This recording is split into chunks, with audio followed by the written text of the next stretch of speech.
Waikiki is half a world away from the birthplace of the pan, or steel drum. With traditional instruments banned by authorities, the people of Trinidad turned to discarded oil drums to make their music. Today, the happy sound of the pan is enjoyed around the world.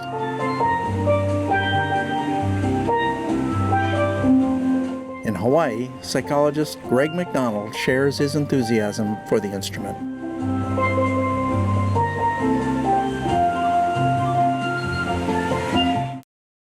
The steel drum is really a unique instrument. It's considered the world's first new acoustic instrument. This single steel drum is known as a lead tenor. It tends to carry the melody. People sometimes ask me, is it laid out in a pattern? And the answer is yes, but the pattern's unusual. It's called a circle of fifths because every neighboring note is 5 steps apart, where most musical instruments are a half step apart. But let me show you something. Notice all these notes are touching each other, right? So here's a C. Half a step from a C is a C sharp. Now if you put that C sharp right next to the C, you get this sound. Not very pretty. So that's why they put half steps opposite the note that you're playing. These 3 steel drums that I have here really represent kind of a different type of music that it would play. For example, this one right here is an older steel drum, and you would want to kind of capture the older Trinidad Calypso feel with it. And then the next one over here has got holes in it around the note to make the note ring a little bit, and that makes it more soft, like what you might want to play at a wedding where you don't want it to be too strident of a sound. And then the last one over there is real shiny, but mainly the metal is very thick. And what that does is it makes a stronger steel drum, so that if I was playing at a big block party down in Waikiki on one of those trucks, I'd have to hit real hard on that in order to get the sound to come out. The steel drums do go out of tune, and that's because we have mallets, and the mallets are hitting the metal, and it's bending the metal, so the metal eventually wants to move, and when it does, it either goes sharp or flat. The strangest thing that ever happened to me, though, didn't have to do with me playing it.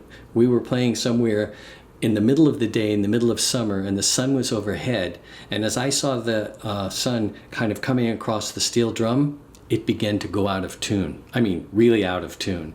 We had to stop the job at about 10 minutes into a 1-hour performance. And I've just had 4 steel drums tuned, and I'm waiting for the tuner before he leaves back to Florida, because he only comes every 18 months. And so I've had him tune these last week, and what he does is before he leaves, he comes back around just to touch them up to make sure nothing has fallen out.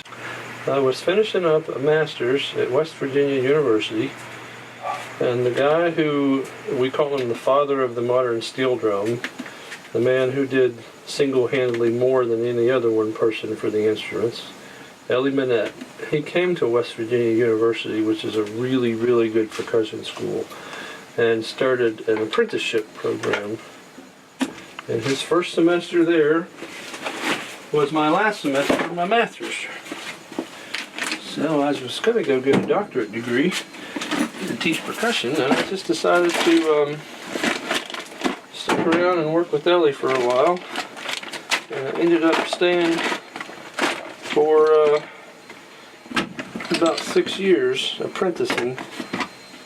Okay, what do you got for me?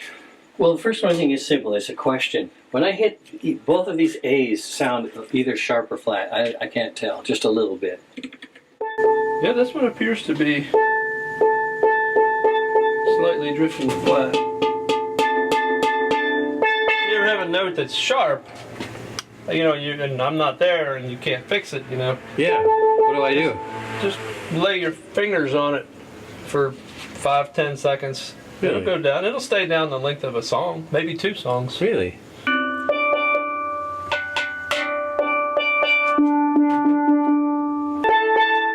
I think that's a lot better. I grew up being a trap set drummer and wanted to be a rock and roll star. Lived in LA for a while, but it wasn't happening. So I went back to school. I moved to the Bay Area and studied psychology, became licensed as a psychologist. And then I thought, you know, I miss playing music. But I didn't want to go back to drums, so I took a class on the steel drum. The only lessons I ever had were the first 6 months, which kind of oriented me to the instrument. I have a friend who's a guitar player, and he said, I have 45 guitars, and I go, why? And he says, well, that one's rare, and this one sounds like that, and this one had a certain finish on it, and on for different reasons. And I thought, how crazy, all I need is a steel drum.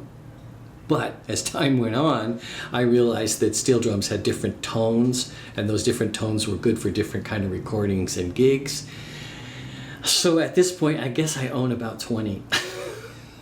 Although 90% of the time I just play one. My wife and I both play steel drums. We're basically a steel drum duo here in Hawaii. And she's a very high-level classical piano player. That's what she studied in Japan. She is Japanese from Tokyo. But by the time we met, she'd been playing classical music and piano for so long, she was kind of interested in something a little bit different. My background is very Western and percussive because I was a drummer. Her background is very melodic and Eastern. And I think you can't help but know that that helped create a unique sound. I don't think anybody else that plays steel drums has that kind of combination of East and West together.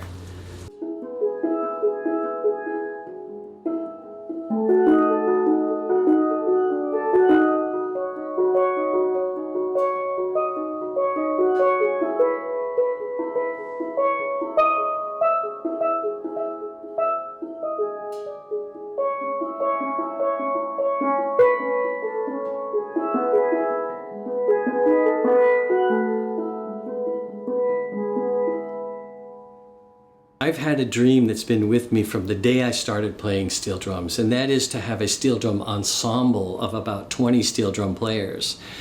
I have about 20 steel drums, so I have enough that I could teach a steel drum class very simply, even to people who don't know how to read music, because it's by rote. And we would start out playing very simple songs and do public performances, probably for free, and things like that.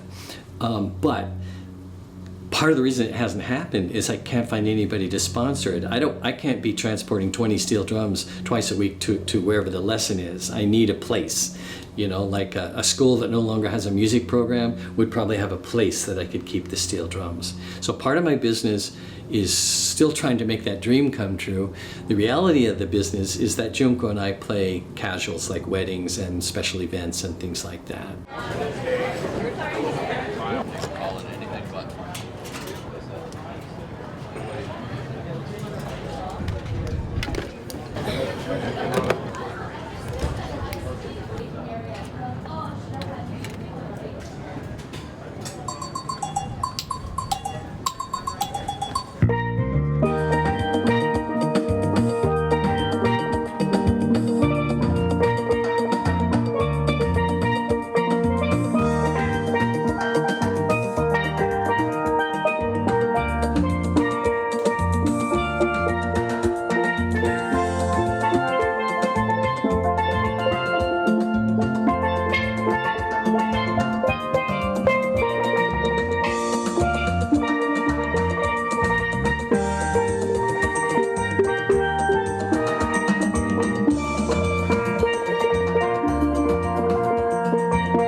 Okay.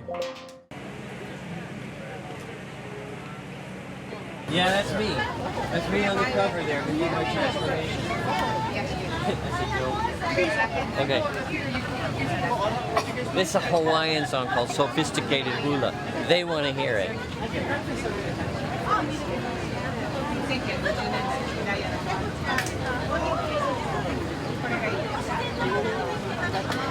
Are you ready? That's a ukulele.